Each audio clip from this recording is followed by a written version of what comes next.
ब्रह्मचारी स्वाहा। ओम देव शिवभुजम विश्वदर्शितम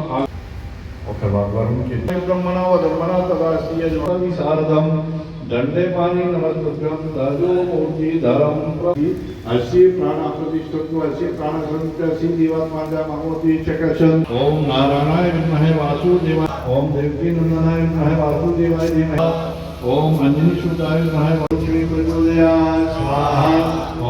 ओम भास्कराय विद्महे दिवाकराय धीमहि तन्नो चंद्रः प्रचोदयात् स्वाहा। ओम श्री मंगला काली भद्रकाली कपालिनी दुर्गा माल्य चिन्मय प्रभु।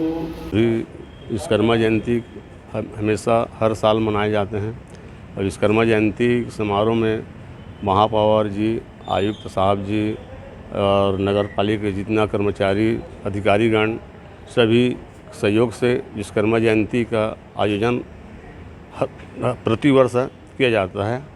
विश्वकर्मा जी हमारे पृथ्वी के सृजन के देवता हैं और जितने भी यंत्र हमारे यहाँ प्रयोग होते हैं आज हमने उसका पूजा किया क्योंकि इन्हीं यंत्रों के माध्यम से हम लोग पूरा यहाँ का कार्यकलाप संपन्न करते हैं। यंत्रों की पूजा की हमने और विश्वकर्मा भगवान का पूजा किया ताकि आगामी समय में हमारा जो भी काम है यहाँ का जल का, मोटर का, इलेक्ट्रिसिटी रिलेटेड वो सब काम में हमको सफलता हासिल हो और जनता को कोई दिक्कत ना हो, समस्याओं का सामना ना करना पड़े।